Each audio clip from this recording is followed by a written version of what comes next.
তো ওই যে জ্ঞান বৃক্ষের ফল খাওয়া হলো, আর সাধুসঙ্গ হলো না বর্তমানের কাছে, দূর থেকে দেখতাম, আর কাছে গিয়ে যাওয়া হলো না।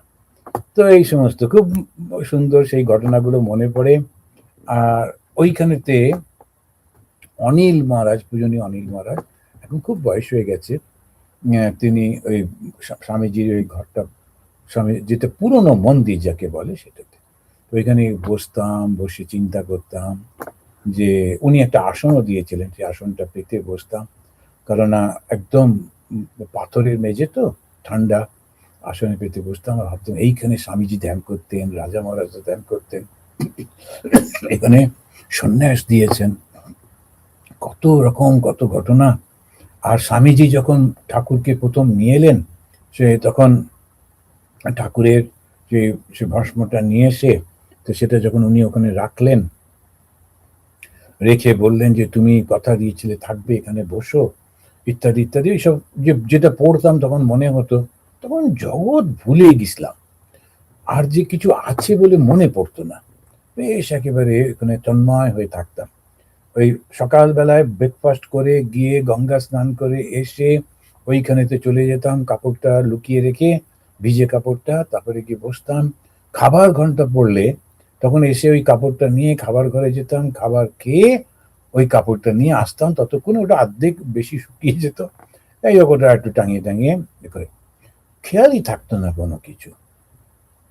আর সন্ধেবেলায় রাত্রের খাবার পর আত্মস্থানন্দজির ঘরে গিয়ে আমরা সবাই বসতাম, ওটা খুব একটা ছিল, আর উনি একটা চেয়ারে বসতেন, আর স্পিরিচুয়াল আড্ডা, খুব মজা ঠাট্টা হতো, উনি নিজেই এক একজনকে এক একটা করে বলতেন, খুব মজা টজা হতো। তো এই সাধু জীবনের আনন্দটা খুব খুব অনুভব করেছিলাম। কোনো দিকে কোনো কিচ্ছু নেই, না আছে রেডিও, না আছে টিভি, তো তখন ছিলই না, রেডিও শোনা যেত না, তারপরে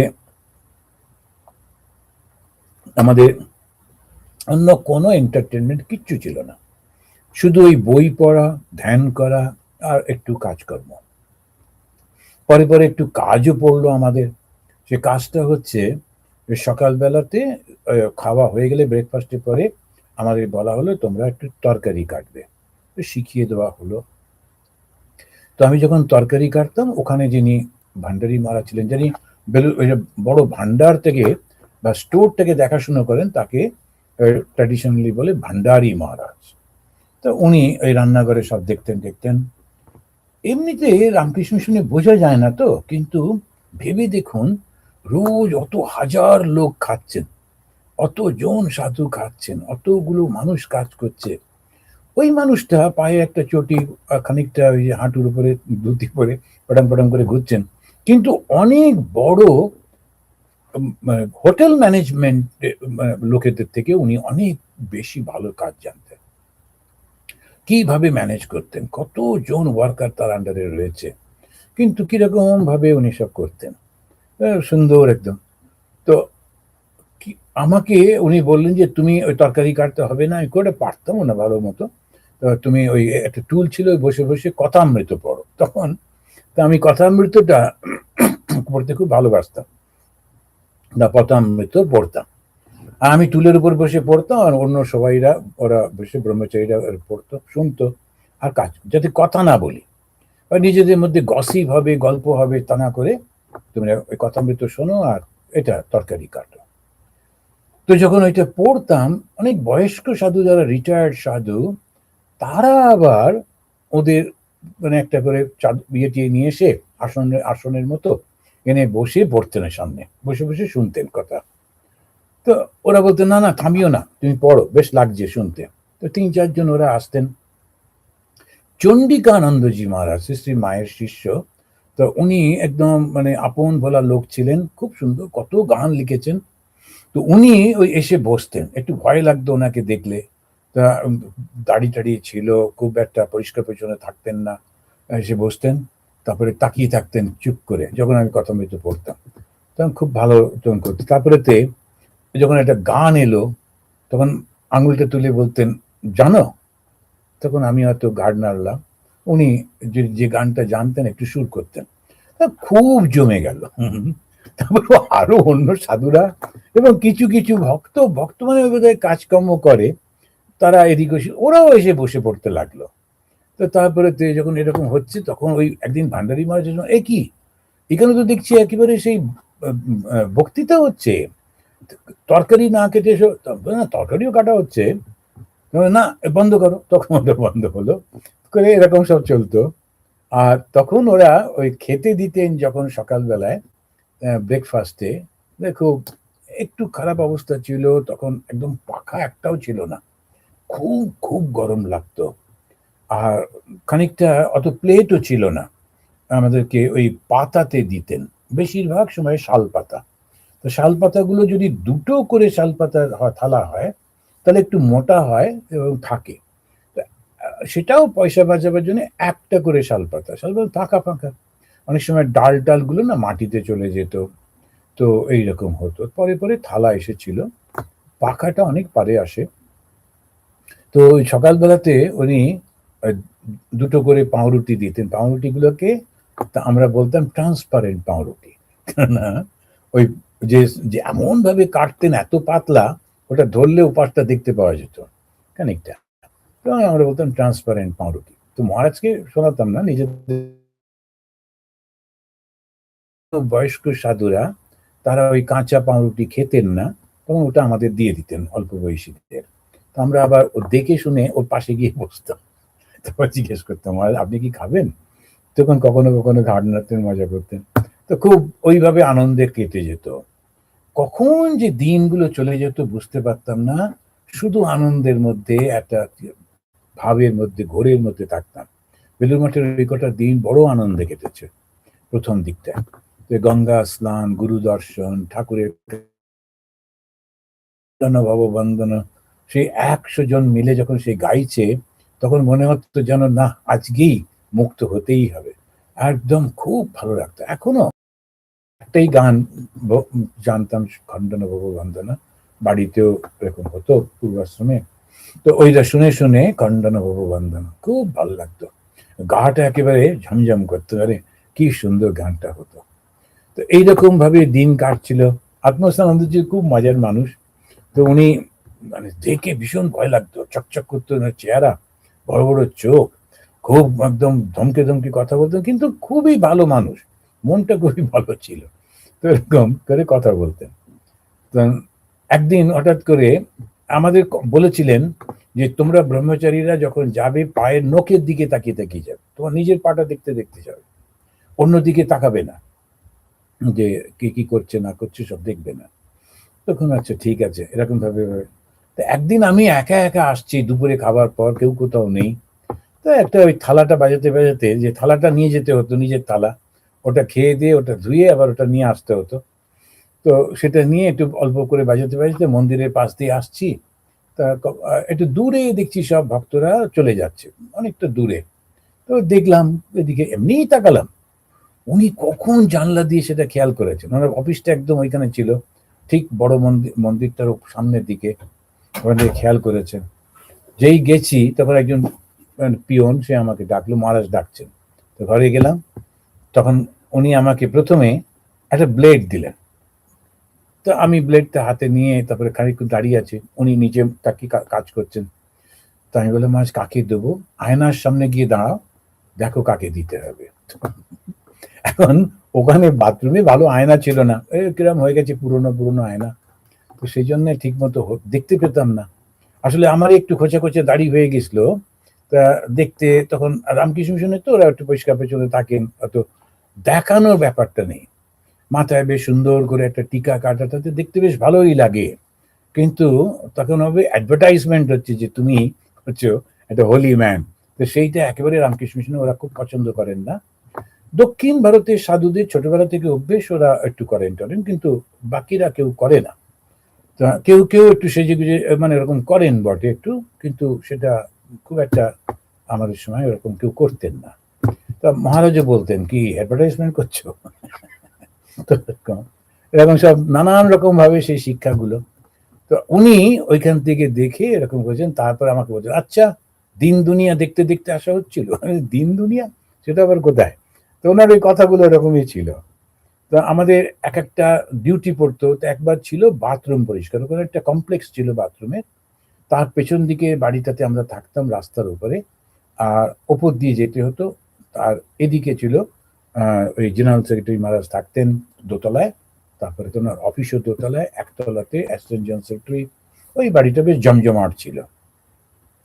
এখন ওটা বোধহয় মিউজিয়াম হয়ে গিয়েছে বা অন্য কিছু। তো এখন উনি একদিন আমাদের ডিউটি পড়েছিল, আমি আর প্রবীর বলে একজন ব্রহ্মচারী ছিলেন। প্রবীরও খুব ভালো, মজা, ওর সঙ্গে খুব বন্ধুত্ব হয়ে গেছিল ওই পিপিটিসিতেই। ও আমার থেকে 1 বছরের জুনিয়র ছিল সন্ন্যাসে। তো প্রবীর আমার সে গল্প হতো, খুব নানান রকম মজার মজার গল্প করতো, আর খুব ভালো তবলা বাজাতো, আর মুখে মুখে তাল দিত এত সুন্দর। তো আমাকে বলতো, আচ্ছা তুমি একটা গান ধরো, আমি তাল দিই।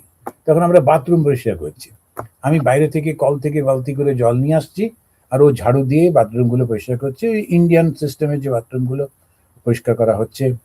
তো এরকম, তারপরে তো যে স্নান ঘরগুলো ছিল সেগুলো ঘষে ঘষে পরিষ্কার করতে হতো, নারকলের শুকনো নারকলের খোসা দিয়ে ওগুলো যাতে শ্যাওলা টেওলা না থাকে এরকম করে। তো খুব ওইগুলো চলছে। আমি তখন বেশি গান টান জানতাম না। তো আমার আবার গানের ব্যাপারে মনে হয়েছিল যে গানটা ঠিক পুরুষ ছেলেদের গান দরকার নেই, ওটা মেয়েরা গাবে। ছেলেরা তারা বন্দুক চালাবে, ঘোড়া চালাবে, নৌকো চালাবে, বক্সিং শিখবে, এরকম খুব বয়স একটা ব্যাপার ছিল। তা আমি ওইগুলোই করতাম, বক্সিং টক্সিং শিখেছিলাম, তারপরে ঘোড়া চালানো এই সমস্ত। তো গানটা শিখিনি, কিন্তু গলাটা বোধহয় জন্ম থেকে একটু ভালো, আর তাল জ্ঞানটাও স্বাভাবিকভাবে আছে, ফলে একটু গান টান মানে গাইলে ভালোই লাগে। তো আমি একটা গান সেই সময় কোত্থেকে শিখেছিলাম কে জানে, আমি তোমারই ভালোবেসেছি, আমি তোমারই ভালোবাসিব, এই গানটা ছিল তখন। তা আমি খুব একদম উদাত্ত গন্ধ গাইছি, কারণ কেউ কাছাকাছি কোথাও নেই, কিন্তু আমার বোঝা উচিত ছিল যে ওটা তো একটা অফিস, দোতলাতে প্রেসিডেন্ট জেনারেল সেক্রেটারি মহারাজ রয়েছেন, তারপর আত্মস্থানজিরা রয়েছে, ক্যাশ অফিস রয়েছে, সবাই শুনতে পাচ্ছে। তো তো অত জোরে গান করা কেউ করে? তখন খেয়াল নেই তো। তো নিজে খুব ও খুব তাল দিচ্ছে, আবার মাঝে মাঝে এই বালতি, খালি বালতিতে আবার টপটপ করে খুব তাল দিচ্ছে, আর জমে গেছে খুব। আমি ওটাকে আবার রিপিট করছি, আমি তোমারই ভালোবাসি। আত্মস্থানন্দজি মহারাজ ওখান দিয়ে এসেছেন বোধহয় এই বন্ধ করবার জন্যে, কিন্তু ওনার স্টাইলটা একটু অন্যরকম ছিল। তো এবারে আমি জল ঢালছি আর ও ভেতরে রয়েছে, আর উনি ঠিক দরজাটার বাইরে দাঁড়িয়ে ওপর দিকে তাকিয়ে, জেনারেল সেক্রেটারি মহারাজ তখন সমাজ স্বামী গম্ভীরানন্দজি, তো বলছেন, মহারাজ এই বারান্দায় আসুন, এইখানে তো একটা ব্রহ্মচারী কাকে ভালোবেসেছে বলছে। তখন খুব মুশকিল। তখন আমি তো ও যেই ওনার ওই গলাটা প্রচন্ড একেবারে মানে জোরে জোরে বলতেন তো, আর ওই গলা শুনে প্রবীর ঝাড়ু ফেলে সেই যে কোথায় পালালো, আর আমি কোথায় যাই কি করি, তাড়াতাড়ি করে বাথরুমের মধ্যেই দরজাটা বন্ধ করে, খুব ভয় পেয়ে গেছি যে এখানে মহারাজ কি ভাববেন। তার উনি খানিকক্ষণ ওখানে দাঁড়িয়ে, হ্যাঁ তারপরে কাকে ভালোবাসা হচ্ছে, কোথায় যাবে ভালোবেসে, তো গম্ভীরানন্দজি ওপর থেকে হাসছেন। তারপরে উনি চলে গেলেন। তাহলে ওই হাসির শব্দ শুনে বুঝলাম মজা করছেন। তো এরকম খুব খুব ভালো থাকতো, খুব সুন্দর সবকিছুতে। আর আমাদের সন্ন্যাসীর জীবনে যদি কেউ আনন্দের সঙ্গে নেয়, খুব আনন্দে কাটে। তো বেলুর মাঠে খুব ভালো কাটতো, নানান রকম সবকিছু হতো, সামনে সারদা পীঠে মাঝে মাঝে নেমন্তন্ন হতো, গিয়ে সবাই সব যেতাম, খাওয়া দাওয়া হতো। ভান্ডারা, তো ভান্ডারাতে বলতো যে 15 অধ্যায়টা মুখস্থ রাখতে হয়, গীতার 15 অধ্যায় মুখস্থ না করলে ভান্ডারাতে সাধুদের অপমান। সবাই মিলে গীতা চ্যান্টিং করছে, আর তুমি চুপ করে বসে আছো গীতাটা। আর একজন মহারাজ ছিলেন, কিছুদিন আগে বোধহয় শরীর চলে গেল, উনি আমাদের একটু গান শেখাতেন, চ্যান্টিং শেখাতেন, সহনা ভবতী ইত্যাদি ইত্যাদি, কত জন কত রকম ভাবে। আমার মনে হয় এরকম 1-2 মাস বেলুর মঠে ছিলাম, কিভাবে দিন কেটে গেছে খেয়াল নেই। তখন একদিন হঠাৎ করে খেয়ে দিয়ে ফিরছি, দেখি আত্মস্থান যে জি পেছনে হাত দিয়ে দাঁড়িয়ে আছে। এর মধ্যে আর একটা ঘটনা হয়েছিল, যে কোত্থেকে খবর পাওয়া গেছিল কিছু লোক, তখন তো পলিটিক্যাল খুব গোলমাল চলছে নানান রকম। তো ওই 76-7 এরকম, 76-77 এরকম সময়, তখন ওই হঠাৎ করে আত্মস্থানজি আমাদের ডাকলেন, ডেকে বললেন, শোনো তোমরা যারা এখানে আছো, এই যে মিশন অফিসটা এবং জেনারেল সেক্রেটারি মহারাজের অফিস এবং তার ঘর পাহারা দেবে। আমাকে বললেন, আমার তো একটু বড় সড়ো চেহারা দেখে তুমি জেনারেল সেক্রেটারি মহারাজের সামনে স্বামী গম্ভীরানন্দজির অফিসের সামনে দাঁড়িয়ে থাকবে, এবং যদি এরকম কেউ আসে তাকে মানে থামাবে, মহারাজের কাছে যেন কেউ গিয়ে অপমান না করতে পারে। তো উনি খুব উত্তেজিত হয়ে বলে দিলেন। আর আমার তো ওটাকে আমি খুব ভেবে ঠিক আছে, আমি খুঁজে পেতে করতে গিয়ে একটা লাঠি পেলাম। তো অনেক সময় ওই কাপড় শুকোবার জন্য অনেক সময় বড় বড় একটা লাঠি থাকে, তাহলে বেশ একটা বড় ধরনের লাঠি নিয়ে আমি গিয়ে গম্ভীরানন্দজির ছোট্ট বারান্দা, সেই বারান্দার একটা কোনায় লাঠি নিয়ে দাঁড়িয়ে আছি, সব দেখছি কে আসছে কে যাচ্ছে। এবারে উনি অফিসের কাজে কিছু কাগজপত্র নিয়ে দোতলায় এসছেন, আমাকে ওই লাঠি নিয়ে ডাকতে দেখে উনি বলছেন, কি করছো? আপনি যে বললেন মহারাজকে পাড়া দিতে। হ্যাঁ, কিন্তু লাঠিটা কি হবে? আমি বললাম, ওই যারা যদি মহারাজকে অপমান করতে আসে 2-5টাকে একদম শুইয়ে দেবো। তখন উনি হো হো করে হাসছেন, বলছেন, আমি তোমাকে সেটা বলেছি? তারপরেই উনি বললেন, শোনো, ওই যেটা তুমি করছো, ওই জানতেন আমি বক্সিং টক্সিং করতাম। তো উনি বললেন যে, দেখো, ওইটা হচ্ছে ক্ষত্রিয়দের কাজ, তোমরা এখন হচ্ছে ব্রাহ্মণ, তোমরা শুধু প্রার্থনা করবে ঠাকুরের কাছে, এই প্রার্থনার এমন শক্তি বাকি সমস্ত খারাপগুলো চলে যাবে। আর ওইসব খবরদার করতে হবে না, কাউকে মারবো, কাউকে করব, এরকম চিন্তাও মনের মধ্যে আনবে না। তো এই এক একটা ঘটনা, এক একটা উপদেশ কত কাজে লাগে। কত সাধু হচ্ছে যখন একটা রিফাইনমেন্টের মতো। তো তখন আমার মনের মধ্যে, বা আরেক ওই যেমন প্রবীর টবির আলোচনা করেছিলাম, তো আনলে কেউ যদি আসে তো মারবো, কিন্তু মহারাজ ওইটা বললেন যে না, খবরদার করবে। পরে উনি আমাদের ক্লাসেও রাত্রিবেলায় বলেছিলেন, তোমরা হচ্ছে ব্রাহ্মণ, তোমাদের মনে দুঃখ হলে, কারোর প্রতি রাগ হলে তার ক্ষতি হয়ে যাবে, তোমারও ক্ষতি হবে, খবরদার কারোর প্রতি রাগ করবে না, কাউকে কখনো কষ্ট দিয়ে কথা বলবে না, কাউকে আঘাত করার চিন্তাই করবে না, যা কিছু হবে শুধু ঠাকুরকে জানাবে, মাকে জানাবে, ওরা সব ব্যবস্থা করবে। আর ওই দেখো চতুর্দিকে পুলিশরা দাঁড়িয়ে আছেন, ওরা ক্ষত্রিয়, ওদের কাজ হচ্ছে এরকম ভাবে রক্ষা করা। তোমরা হচ্ছে ব্রাহ্মণ, তোমরা কখনো কাউকে দৈহিক ভাবে আঘাত দেবে না। এই বেলুর মঠেতে কিছুদিন থাকার পর আমরা, তারপরে একদিন আমাকে খেয়ে দিয়ে দুপুরবেলা আসছি, তা আমাকে বললেন, তোমার বাক্স পাটনা সব অনেক আছে নাকি? আমি না, আমার একটা ছোট ব্যাগ আছে, এই 2-4টে কাপড় আর একটা বই, টপ করে গুছিয়ে চলে এসো তো। তখন আমি বুঝতে পারিনি হঠাৎ করে কেন, তো দৌড়ে দৌড়ে গেলাম। তখন অন্য সব ব্রহ্মচারীরা বললো, কি হলো, আপনি কাপড় সব ব্যাগ গোছাচ্ছেন? মহারাজ বললেন যেতে। তখন হলো, তাই নাকি, তাহলে আপনার পোস্টিং হয়ে যাচ্ছে। এই তখন প্রথম যে কোথাও যেতে হবে আর কি, পোস্টিং হচ্ছে। তখন আমি বললাম যে কোথায় পোস্টিং হলো, জানি না, পরে জেনে যাব, যান আপনি। তখন সবাই মানে যেমন হয় আর কি, অল্প আমরা এক বয়সী, তো একটু মানে কোলাকুলি করে, তারপরে একটু হ্যান্ডশেক করে বিদায় নিয়ে ছুটে ছুটে চলে এলাম। তো একজন ভদ্রলোক যাচ্ছিলেন গাড়িতে, তখন তাকে বললাম, যা উঠে পড়ো, ও তোমাকে নামিয়ে দেবে। তো আমি বললাম, মহারাজ কোথায় যাব? ওই তো যেখানে নামাবে সেখানেই যাবে। কোনো কিচ্ছু বলতেন না। তো ওখানে আবার সেই ব্যাগ ট্যাগ নিয়ে গিয়ে ওর গাড়িতে উঠে পড়লাম। ওই ভদ্রলোকও কিছু বললেন না। পরে শুনেছি, পরে বুঝেছিলাম উনি সেই তখনকার যে সোনার গয়না, এখনো আছে সোনার গয়নার যে বড় দোকানটা, সেই জুয়েলার্স, বেবি জুয়েলার্স, তো ওদের মালিক ছিলেন উনি। তো মহারাজের বন্ধুর মতো, ছাত্র বন্ধুর মতো। তো উনি আমাকে নিয়ে গিয়ে অদ্বৈত আশ্রমে নামিয়ে দিলেন। সেখানে আমাদের পূজনীয় রথীন মহারাজ ছিলেন ম্যানেজার, তার সঙ্গে পরিচয় হলো, তাকে দিয়ে চলে গেলেন। তো তখন আমি অদ্বৈত আশ্রমে থাকা শুরু হলো। তো অদ্বৈত আশ্রমের গল্প আবার পরে একদিন বলবো। তো খুবই এসব মনে পড়ছে এই আপনাদেরকে বলতে গিয়ে, সব কথাগুলো, আর কত মুখগুলো ভেসে ভেসে উঠছে যে আমরা যখন একটু জয়েন করছি, বড় হচ্ছি, এগোচ্ছি, কত কত সুন্দর। তো ঠিক আছে, তো আপনাদের এটা বলতে গিয়ে আমারও এই সেই জীবনটা একদম মনে পড়ে যাচ্ছে। আর সেই মহারাজদের মনে পড়ছে, যাদের আশীর্বাদে, যাদের শিক্ষাতে এই জীবনে এগোতে পেরেছি। আজকে এই পর্যন্ত। জয় ঠাকুর, জয় মা, জয় শ্যাম।